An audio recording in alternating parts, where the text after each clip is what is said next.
गुणातीतोऽक्षरं ब्रह्म भगवान् पुरुषोत्तमः जनो जानन्निदं सत्यम् मुच्यते भवबन्धनात्। श्री स्वामिनारायण भगवाननी जय। श्री अक्षर पुरुषोत्तम महाराजनी जय। गुणातीतानंद स्वामी महाराजनी जय। भगत जी महाराजनी जय। शास्त्री जी महाराजनी जय। योगी जी महाराजनी जय। प्रमुख स्वामी महाराजनी, महंत स्वामी महाराजनी, प्रमुख स्वामी महाराज शताब्दी महोत्सवनी।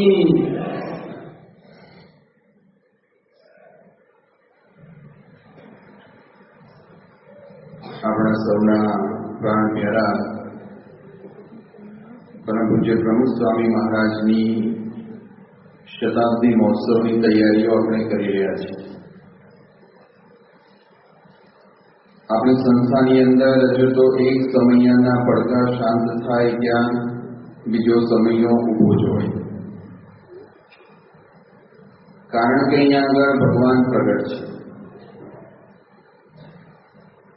અને જે કંઈ કાર્ય થઈ રહ્યા છે બધા જ કાર્યની અંદર આપણને એવી દિવ્યતા અનુભવાય છે। નહીં તો ઘણી વખત પૈસાના જોડે માણસો ભેગા કરી શકાય, સારું સુશોભન કરી શકાય, જમવાની અંદર 5-15 વાનગીઓ સારામાં સારી રાખી શકાય, ઠાઠ માઠ ભગવો બધું જ કરી શકાય, એ પૈસાથી થઈ શકે। પણ એ ઉત્સવની અંદર દરેક વ્યક્તિને એવી દિવ્યતાનો અનુભવ થવો કે જ્યાં આગળ ભગવાન કે ભગવાનના અખંડ ધારક સત પ્રગટ હોય ત્યાં જ આ વસ્તુ શક્ય બને છે, બીજી ક્યાંય શક્ય બનતી નથી। અને આપણે પ્રત્યેક સમયમાં અનુભવીએ છીએ। એક એકથી સર્વોપરી બધા ઉત્સવો થાય છે। કોઈ આનંદ જન્મ જયંતિનો લાભ લઈને આવે તો એના મનમાંથી એક જ ઉદ્ગાર હોય, સ્વામી અદભુત સમયો થયો। એ ઉત્સવ પછી કોઈ ગોંડલ જઈને આવે તો એના મોઢામાંથી પણ એ જ શબ્દ હોય કે સ્વામી આ સમયો પણ અદભુત હતો। અને હજી પણ જે કંઈ આયોજનો થશે, જે ઉત્સવ સમયા થશે, જે મંદિરો થશે, નાનામાં નાનું હરિમંદિર થશે, એ તમામ કાર્યો એ પણ એટલા જ અદભુત હશે, એટલા જ દિવ્ય હશે। કારણ કે અહીંયા આગળ ભગવાનના અખંડ ધારક સંત એ કાયમ પ્રગટ હોય છે। એવા જ આપણા ગુરુ પ્રમુખ સ્વામી મહારાજ, એમનો આપણે શતાબ્દી મહોત્સવ ઉજવવાનો સંકલ્પ કરીને બેઠા છે। તો એ સત્પુરુષની સાથે આપણું જેટલું જોડાણ વધે એટલો આપણને એનો આનંદ આવે, અને એની સાથેનું જોડાણ ક્યારે વધે તો આપણે જેટલી એની આજ્ઞા પાડીએ એટલું આપણું એની સાથેનું જોડાણ વધે। આ જોડાણ કંઈ આમ ભેગા કરવાથી વધે એવું નથી। ઘણી વખત આખી જિંદગી ભગવાનની ભેગો ફરે ને તોય કોરો હોય,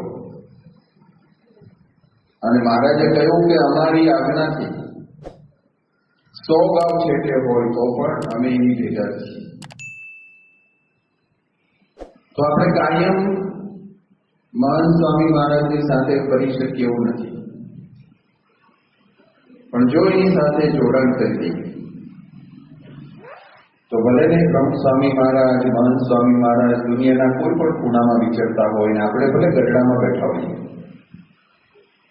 તો પણ એ આપણી સાથે જ છે। જેમ આજના ટેકનોલોજીના જમાનાની અંદર આપણને બધાને અનુભવ છે એક મોબાઈલની અંદર સિમ કાર્ડ એક્ટિવ કરો અને દુનિયાભરમાં જ્યાં જ્યાં તમારા સગાવાલા મિત્રો સ્નેહીઓ વસતા હોય એની સાથે તમે સંપર્કમાં રહી શકો છો. તો આ દુનિયાની ટેકનોલોજીથી તમે દુનિયા સાથે જોડાયેલા રહેતા હો તો ભગવાન અને સંતની વર્ષો જૂની એવી ટેકનોલોજી છે કે એની સાથે આપણે જોડાયેલા રહી શકીએ. તો આપણે જે સત્પુરુષની સાથે જોડાણ કરવાનું છે એ સત્પુરુષ કોણ છે? આપણા સંપ્રદાયની અંદર એનું શું મહત્વ છે?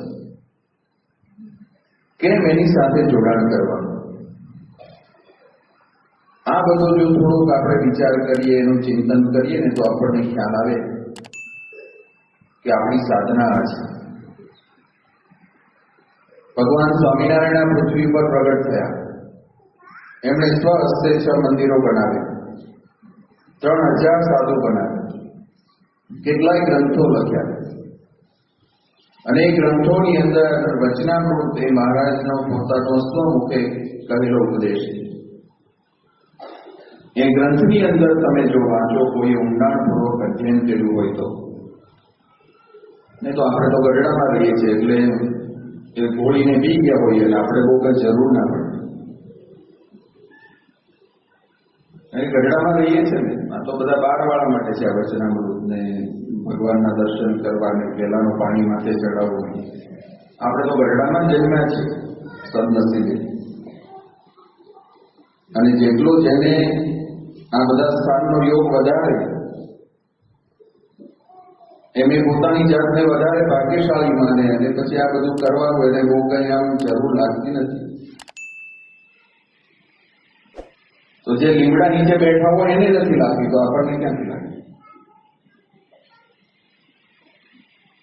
પણ મહારાજે આ વચનામૃતના પાને પાને વાત કરી છે.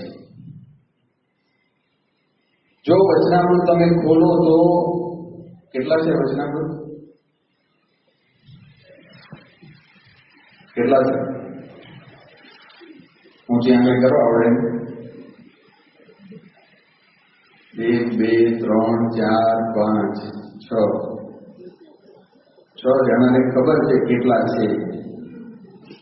એટલે હજી પૂછીએ ત્યારે ખબર પડશે કે વાત તો સાચો છે ખોટો. બોલો ભાઈ, 262 કે 65? 62, 262 બરોબર છે. હજુ એમાં ઉમેરો થઈ શકે પણ બરાબર આ તો આપણે કરીએ છીએ. બોલો ભાઈ, તમારે કંઈક જુદું છે તમારા વચનામાં? 11 વધારા એટલે 273 બરાબર છે. 262 વચનામૃતમાંથી 5 મથાળા કોઈને આવડે છે નામ? 5 મથાળાના નામ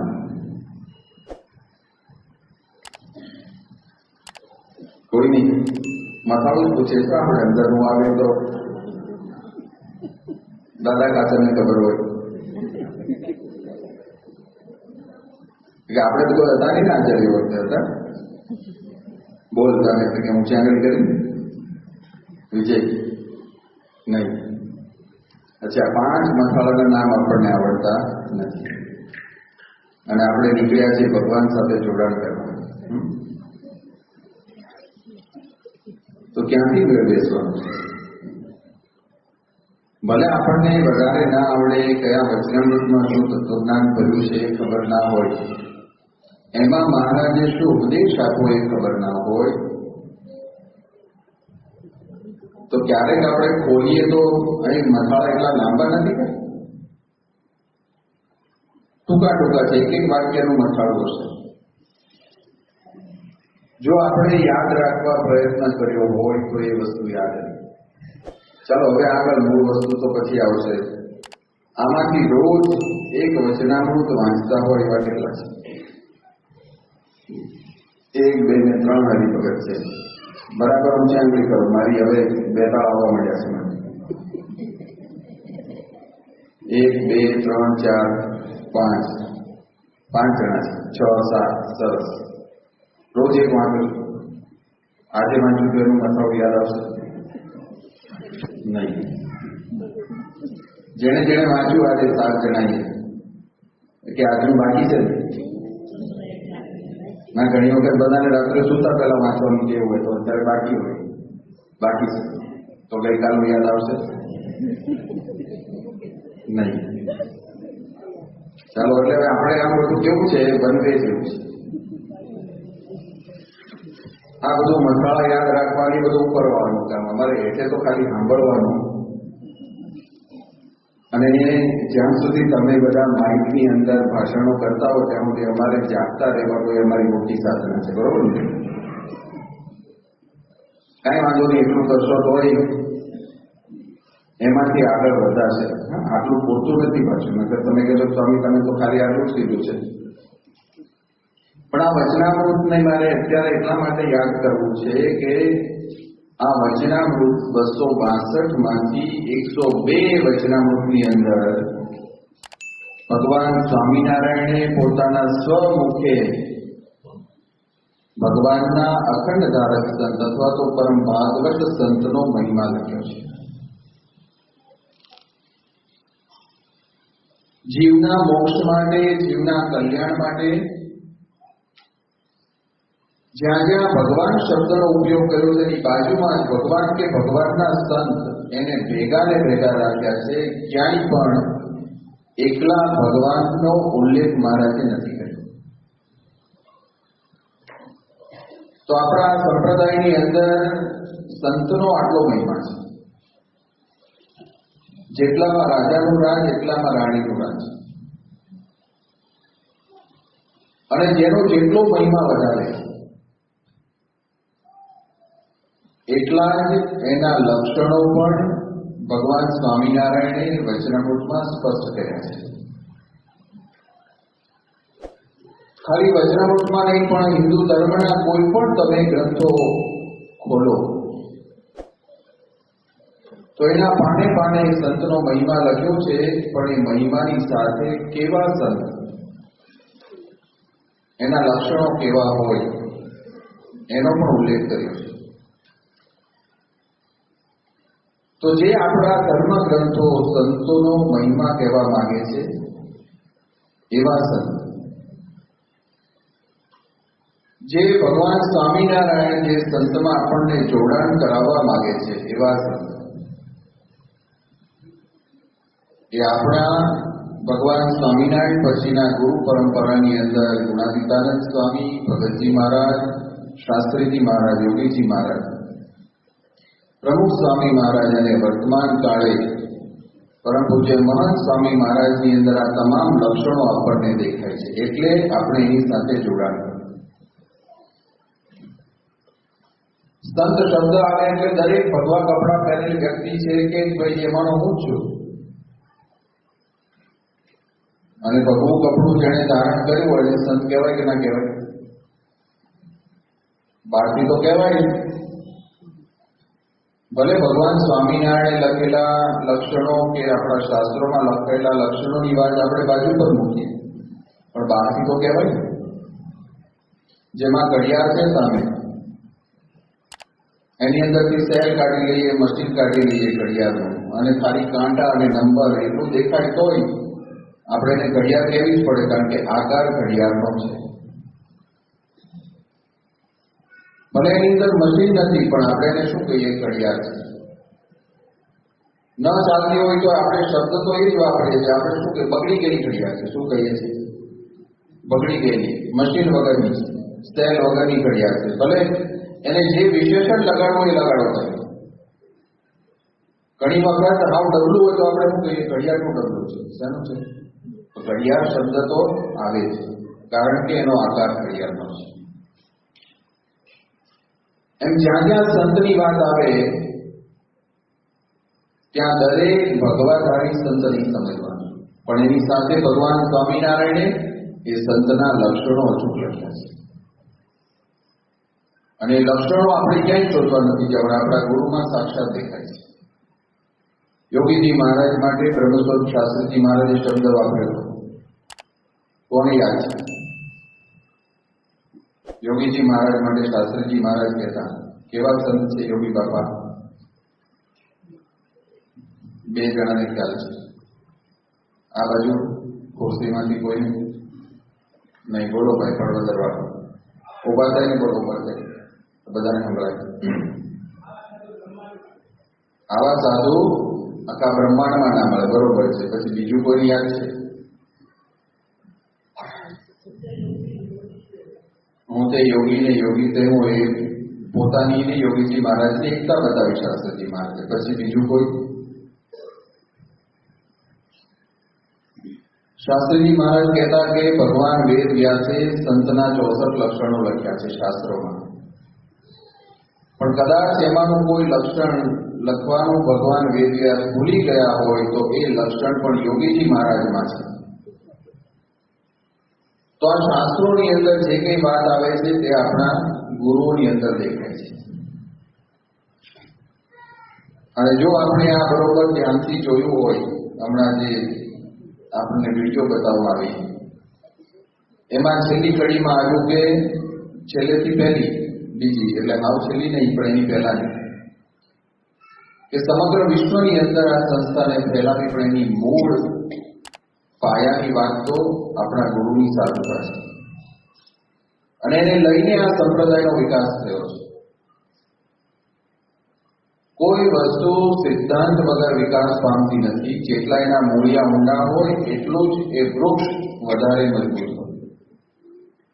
અને આ બીએપીએસ સંસ્થા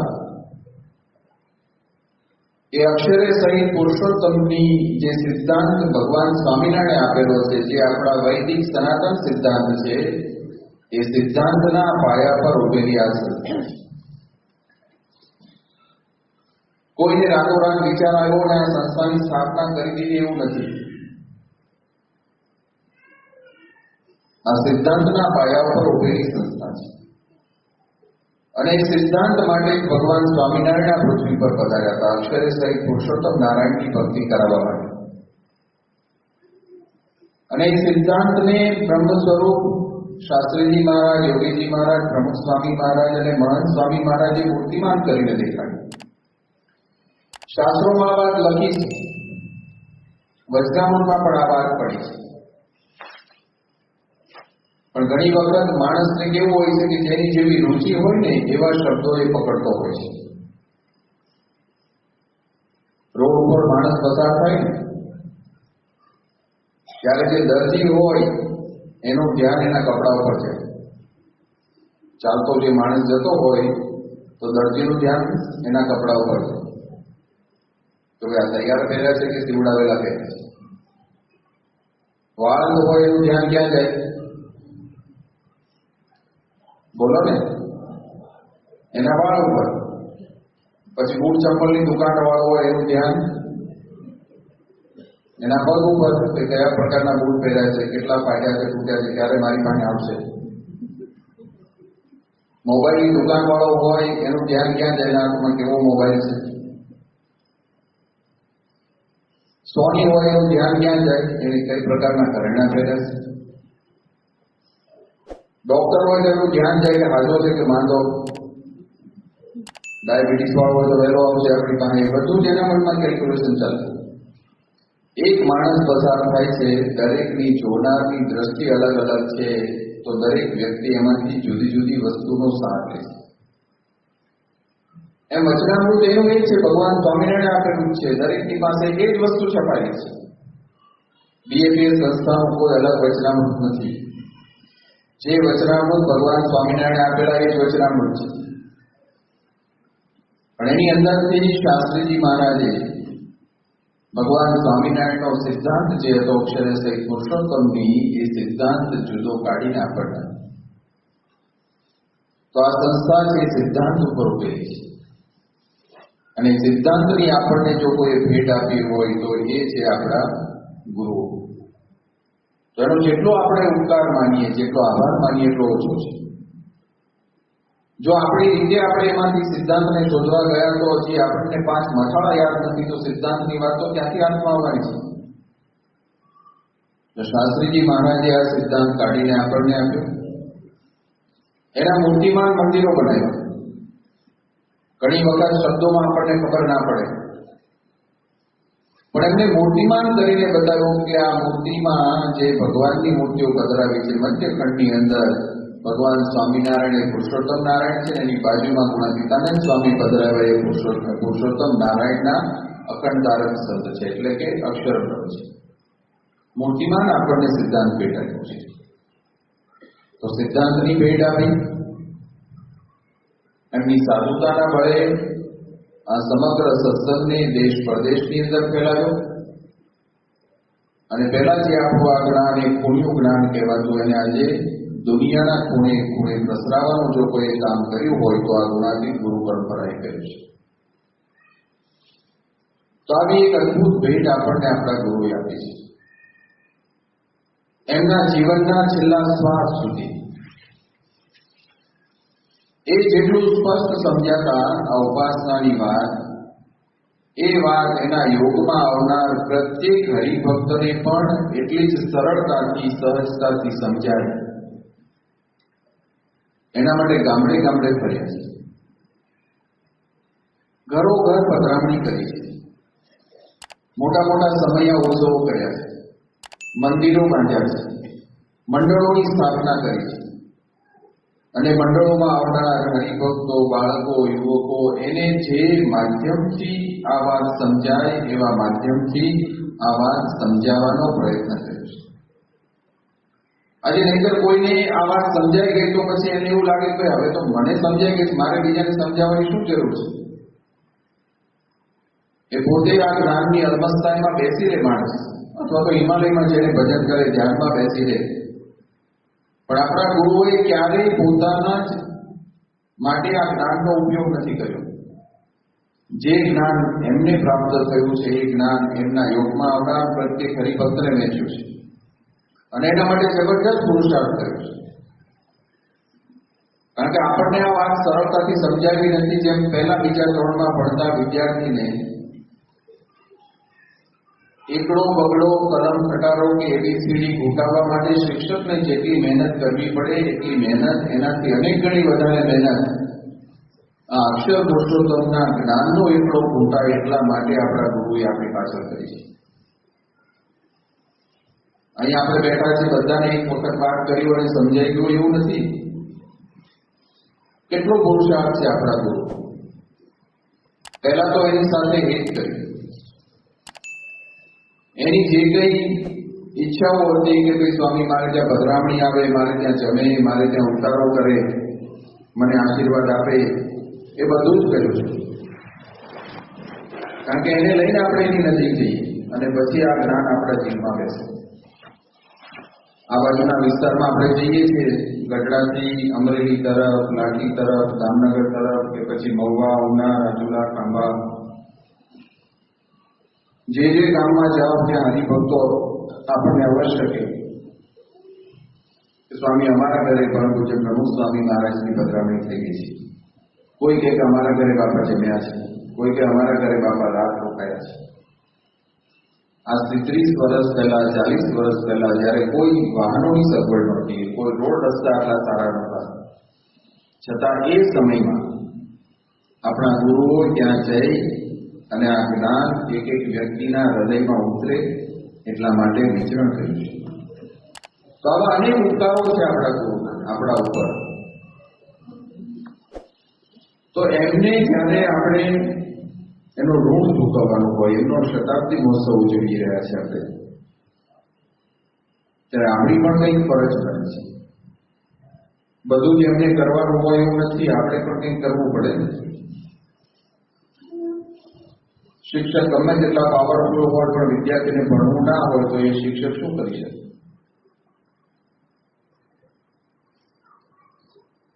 જે કંઈ લખાવે, ભણાવે એ પહેલાના જીવમાં તો ઉતરવું જોઈએ. શિક્ષકો ગમે તેટલું સારું ભણાવે પણ વિદ્યાર્થી ભણે નહીં તો ગમે તેટલો શિક્ષક સારો હોય છતાં એ જ્ઞાન વિદ્યાર્થી સુધી પહોંચતું નથી. એક વખત એક વિદ્યાર્થીએ પ્રશ્ન પૂછ્યો, અને એક શિક્ષકે વિદ્યાર્થીને કે હકીકત અને વહેમ આ બેમાં શું ફેર છે? એટલે એક વિદ્યાર્થી ઉભો થયો અને કહ્યું કે સાહેબ તમે ભણાવો છો એ હકીકત છે, પણ તમે એવું માનો છો કે અમે ભણીએ છીએ એ તમારો વહેમ છે. સમજાયું? કે સાહેબ તમે ભણાવો છો એ હકીકત છે, પણ તમે એવું માનો છો ને ભેગું ભેગું આ બધા ભણી રહ્યા છે એ તમારો વહેમ છે. કોઈ ભણતા નથી આમાં. એમ અમે હકીકતમાં છીએ કે વહેમમાં છીએ તમારે સાબિત કરવું પડશે. સ્વામી તમે કલાક ભાષણ કરશો એ હકીકત છે, પણ એ અમે સાંભળીએ કે ઉતારીએ તમારો વહેમ છે.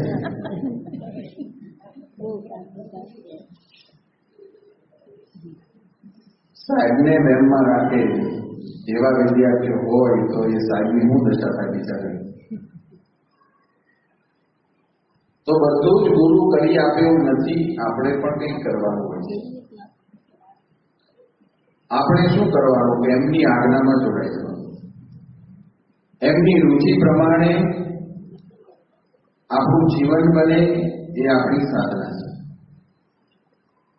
હવે આપણે ક્યાંય હિમાલયમાં જઈને તપ કરવાનું નથી, મોટા મોટા યજ્ઞો કરવાના નથી, કે કોઈ વ્રત દાન તપ એ બધું હવે આપણે કરી શકીએ એમ નથી. આવતીકાલે એકાદશી છે, ખબર છે? કેટલાને ખબર છે? જો કે હવે તો કઈ દીધું એટલે બધાને જ ખબર છે. પણ કેટલા એકાદશી કરે છે એવું છે આપણી તરફ. ફરાળ કરીને, હા 3 ટાઈમ નહીં 10 ટાઈમ ઊંચી રાખો, મને દર્શન થાય તમારા. ફરાળ કરીને 2 ટાઈમ 5 ટાઈમ તમારી કેપેસિટી પ્રમાણે. ઓકે, બાકીના તો ફરાળમાંથી આપણે તો રોટલામાંથી જ છીએ, એવું છે. તો જે બેઠા છીએ આપણે ફરાળ કરીને તો કરીએ. નિર્જળાની વાત તો હજુ હિમાલય જેટલી દૂર છે. એ તો મહિના વર્ષના 5 ઉપવાસ આવે છે, એમાંય આપણે તો ઘણાને અઘરું પડી જાય છે.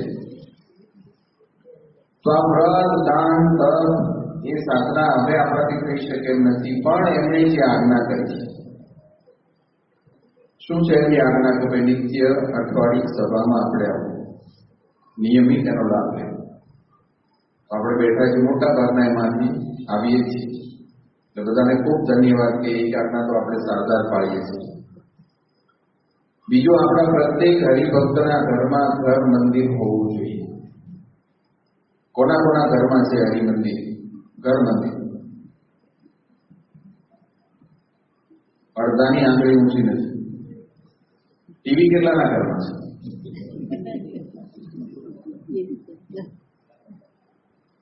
તો ઘર મંદિર કરતા ટીવી વાળા વધારે છે. તો ટીવી કરતા ઘર મંદિર મોંઘું નથી. અને ઘર મંદિર હોય આપણા ઘરમાં તો એમાં સવાર સાંજ 2 વખત આરતી કરવાની હોય. ઘરમાં જે રસોઈ બને એ ભગવાનને થાળ રૂપે ચઢાવવાની હોય. પછી ચેતતા બોલતી વખતે આપણે ભગવાનની મૂર્તિ સામે બેસીએ, કે ઘર સભા કરતી વખતે ત્યાં બેસીએ, એટલી સાધના કરવાની હોય છે. ટીવી સામે બેસીએ એના કરતા ઘરમાં ભગવાન સામે ઓછું બેસવાનું હોય છે.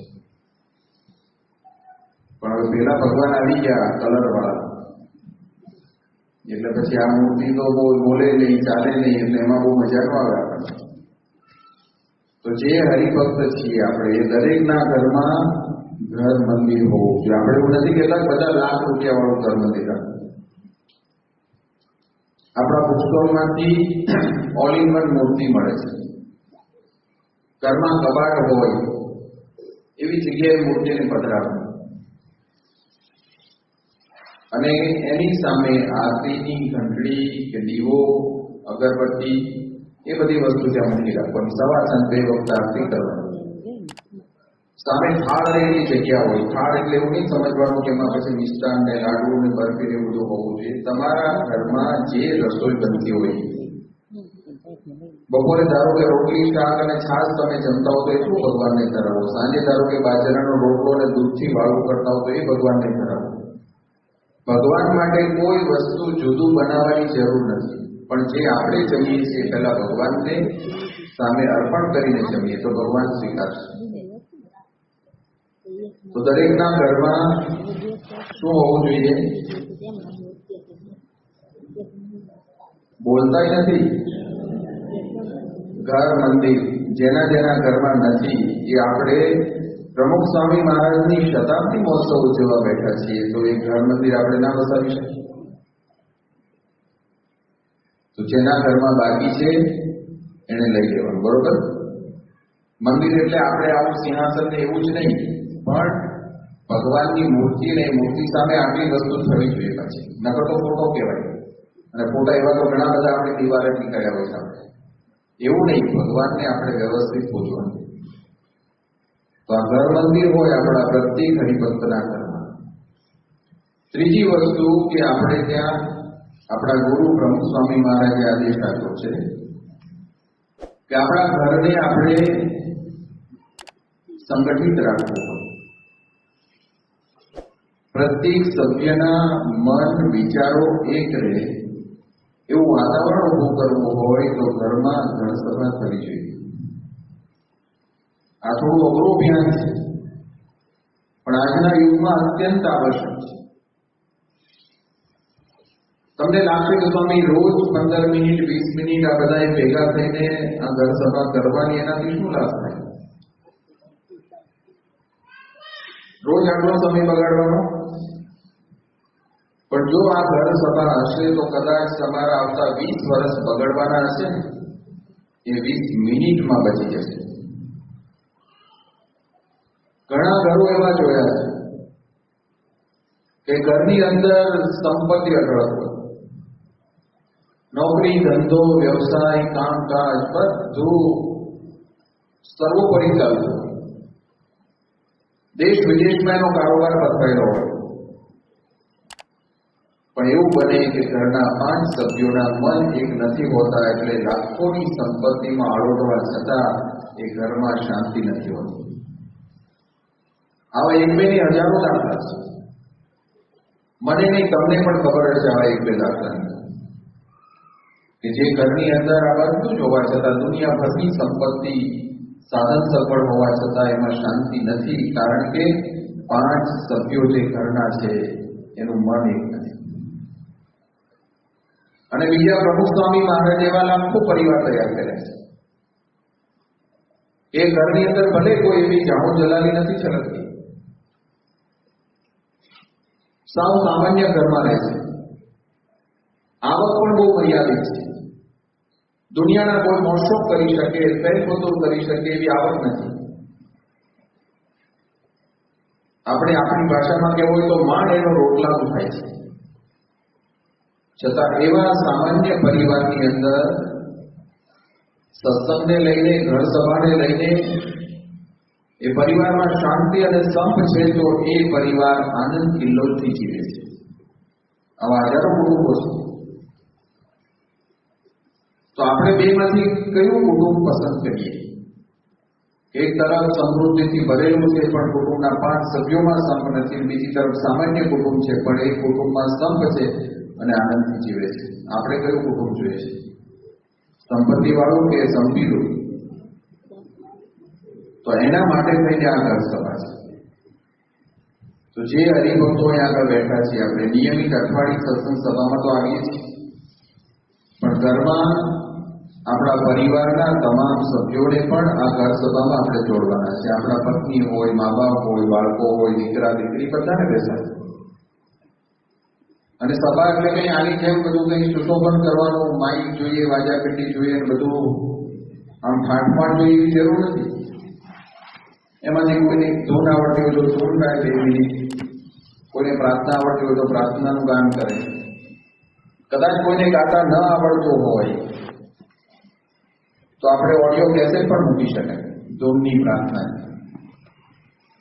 ધૂન પ્રાર્થના પૂરી થાય પછી આપણને બધાના પરિવારના 5 સભ્યોને જે પુસ્તક ગમતું હોય એ પુસ્તકનું વાંચન થાય. કોઈને બાપાના પ્રસંગો ગમતા હોય તો એ બાપાના પ્રસંગોના પણ ઘણા બધા પુસ્તકો છે. કોઈને યોગીજી મહારાજનું જીવન ચરિત્ર ગમતું હોય તો એ પણ વાંચી શકાય. પ્રકાશ પત્રિકા છે, બધું આપણું મેગેઝિન આવે છે, એની અંદરથી પણ વાંચન કરી શકાય. જે કોઈ વાંચનમાંથી આપણને પ્રેરણા કે બોધ મળે એવું કોઈ પણ સારું વાંચન આપણે કરી શકીએ. અને આ 15-20 મિનિટનો જ કાર્યક્રમ છે, પછી 1.5 કલાક ખેંચવાની જરૂર નથી. કઈ અહીંયા છે નકર બીજે દિવસે અડધી હાજરી થઈ જશે તમારી. અને તમને એમ થાય કે આપણે તો એક જ દિવસમાં બધા ડમરૂપ કરી દઈએ યોગી બાપાની આજ્ઞાથી શું ના થાય. 8 વાગે શરૂ કરે કે 9 વાગે શરૂ કરે, 10:30 પૂરી કરે ને તો પછી બીજે દિવસે સમજવાનું કે મને અડધાય નહીં. એટલે 15 થી 20 મિનિટનો જ કાર્યક્રમ છે. અને કાર્યક્રમ પૂરો થયા પછી ઘર સભા પૂરી થયા પછી એમને બધા બેસો સાથે, એમાં કઈ વાંધો નથી. સાથે બેસશો તો અંદરો અંદર જે એકબીજા પ્રત્યે મનદુખ હશે, કઈ મેળમળ નહીં હોય, કંઈક એકબીજાથી એની વર્તનથી કંઈક ખૂંચતું હશે, એ બધી વાતો ધીમે ધીમે સરળ થઈ જશે અને બધાના મન એક થશે. અને આપણો પરિવાર છે એ પરિવાર અખંડિત બનશે અને કોઈ દુનિયાની તાકાત તોડી નહીં શકે. અને જો આજે પરિવારની અંદર એકતા નહીં હોય તો નાનામાં નાની ઘટના બનશે ને એને લઈને પણ પરિવાર છિન્નની નથી. આજે એવી પરિસ્થિતિ આવીને ઊભી છે કે મા બાપ નથી એના છોકરા છોકરીને એક શબ્દ પણ કહી શકતા, અને જો કંઈ કહે તો સીધા જ એ છોકરા કે છોકરી, યુવાન હોય, કિશોર હોય, બાળક હોય, ઘર છોડી દેવા સુધીની વાત, આત્મઘાત કરવા સુધીની વાત આવી. કારણ કે સહન શક્તિ એ હવે માણસની ધીમે ધીમે ઓછી થતી જાય છે. એક બહુ મોટા ઉદ્યોગપતિને ત્યાં જવાનું થયેલું મારે આજથી 10-12 વર્ષ પહેલા. અને એટલો મોટા ઉદ્યોગપતિ છે, સમગ્ર ગુજરાતમાં એનું નામ છે અને લગભગ આપણે બધા એના નામથી પરિચિત છે, એવું નામ નહીં આવ્યું. સવારના 10:30 થયા છે લગભગ. એના જતા હતા એની ફેક્ટરી, પણ રસ્તામાં એનું ઘર આવતું હતું. એટલે કહ્યું કે સ્વામી રસ્તામાં જ મારું ઘર આવે છે, ચાલો ક્યાં જઈ આવીએ. એટલે અને ટાઈમ હતો તો ચાલો જઈએ. એ વખતે એની મર્સિડીઝ ગાડીમાં અમને લેવા આવ્યા હતા. એટલે ખાલી એની જાગો જલાવીને તમને ખબર પડે. એના ઘરે ગયા, અમને ત્યાં સોફા પર બેસાડ્યા અને પછી ઘરમાં ગયા. કેવા મળે સંતો આવ્યા છે તો કે લીંબુ શરબત કે છે એને બનાવવાનું કીધું હોય. બેઠા એટલે મેં કહ્યું તમારો દીકરો ક્યાં છે? કારણ કે એ વખતે 20-21 વર્ષનો હતો અને અહીંયા અવારનવાર ગઢડા આવતો.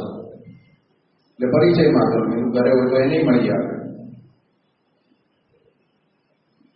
તો એ જે બહુ મોટા કંપનીના માલિક હતા એને કહ્યું સ્વામી આ બેડરૂમની અંદર એ સૂતો છે. સવારના 10:30 થયા. એ કીધું ઉઠાડો. એને કહો સંતો આવ્યા છે તો ઉઠે આજે. કે સ્વામી અમારે ના ઉઠાડાય. તમે તું કેમ ના ઉઠાડાય? કે નિયમ જ છે અને અમારે ઉઠાડવાનું. તમે જાઓ તો ખરા રૂમમાં, આજે થયો તો ખરા સંતો આવ્યા છે. એની રૂમમાં પગ જ નહીં મૂકવાનો મારે કે એની મમ્મીએ એની રૂમમાં પગ મૂકવાનો. કે આવું કઈ કામ હોય તો કે કામ હોય તો નહીં જવું. જો અમે પગ મૂકીએ એટલે પછી ઘરની અંદર ધમાલ થઈ જાય. તમે જો ઉઠાડો તો બહારથી બૂમ પાડો કે બૂમ નહીં, પણ સ્વામી તમે જઈને ઉઠાડો કે અંદર. એટલે હું ગયો, એને ગોદડું ખેંચીને ઉઠાડ્યો. પછી તો મોઢું ધોઈને બેઠો અમારી સામે થોડી વાતચીત કરી. પછી નાહવા માટે ગયો. પછી એની ફેક્ટરીએ ગયા. બહુ મોટી ફેક્ટરી છે. અને એણે કહ્યું કે સ્વામી અમે જે અહીંયા આગળ ઉત્પાદન કરીએ છીએ એનાથી ડબલ ડિમાન્ડ છે આ માંગી. તો મેં બીજી ફેક્ટરી નાખી દો. કે સ્વામી કોના માટે નાખવાની? પેલો ઘરે ઊંઘે છે એના માટે નાખવાની. પછી એણે કહ્યું સ્વામી આ કંપનીના કર્મચારીઓ છે, મારી આંખ ફરકે તેને ખબર પડે કે મારે શું કહેવું છે. અને પણ આ 3000 કર્મચારીને હું મારી આજ્ઞામાં વર્તાવી શકું છું, પણ મારા એકના એક દીકરો મારો કયા નથી. તો આવી પરિસ્થિતિ આવીને ઊભી રહે એની પહેલા આપણે આ ઘર સભાની શરૂઆત કરી દઈએ. અહીંયા જે હરિભક્તો બેઠા છે કેટલાના ઘરે ઘર સભા થાય છે? 1, 2, 3, 4 બરાબર હું ચેમ્બરી કરો એટલે મને ખબર પડે. 5, 6, 7, 8 7 થી 8 જણા છે. રોજ થાય છે કે હવે તો અઠવાડિયામાં 3 વખત થઈ ગયું છે. ભલે એ આજના પ્રમાણે અઠવાડિયામાં 3 વખત કરીએ આપણે, પણ દરેક હરિભક્તના ઘરે થોડી જો અહીંયા બેઠા છે બધા કરવાનો સંકલ્પ કરો. જ્યારે આપણે આપણા ગુરુને રાજી કરવા છે, ત્યારે જેણે આપણા જીવનમાં આનંદ આવે, આપણું પરિવાર સુખીથી રહે, એવી આજ્ઞા કરી હોય એ જો આપણે ના પાડી શકીએ તો સત્સંગમાં બીજું શું કરી શકશું આપણે? તો આપણા ગુરુ સાથે આપણે જ્યારે જોડાણ કરવાનું છે ત્યારે જોડાણ કંઈ એમને નથી થતું. આપણે વેલ્ડિંગનો ટાંકો મારી દે તો અહીં કંઈ વેલ્ડિંગ નહીં થાય એમને. આજ્ઞા રૂપી દોરીથી બંધાયેલા રહીશું ને તો આપણા ગુરુ સાથેનું જોડાણ આપણું મજબૂત બનશે. પ્રમુખ સ્વામી મહારાજનો શતાબ્દી મહોત્સવ આ 2018ની સાલમાં આપણે વિશિષ્ટ રીતે ઉજવવાનો છે. કહેતા એમની જે આજ્ઞા છે એ આજ્ઞાને વધારે દ્રઢતાપૂર્વક પાળીને, કોઈ આજ્ઞા ન પાળતા હોય તો એની શરૂઆત કરી, પાળતા હોય તો વધારે વિશેષ એની અંદર આપણે મન લગાડીને આજ્ઞા પાળવાની છે. તો આપણા જીવનની અંદર ગુરુ સાથેનું જોડાણ પાકું બનશે. તો આપણે બધા પ્રમુખ સ્વામી મહારાજ શતાબ્દી મહોત્સવ નિમિત્તે આ વર્ષે આપણી અઠવાડિક સભા, નિત્ય પૂજા, ઘર મંદિર, ઘરની અંદર થાળ, આરતી, અષ્ટક, ચેષ્ટાગાન અને અઠવાડિક આપણી ઘર સભા, એ ઘર સભાનું નિયમિત પણ એ આપણા ઘરમાં કરીને આપણા ગુરુને રાજી કરી શકીએ એ માટે બળ, બુદ્ધિ, શક્તિ આપણને આપે એ પ્રાર્થના. શ્રી સ્વામિનારાયણ ભગવાનની જય.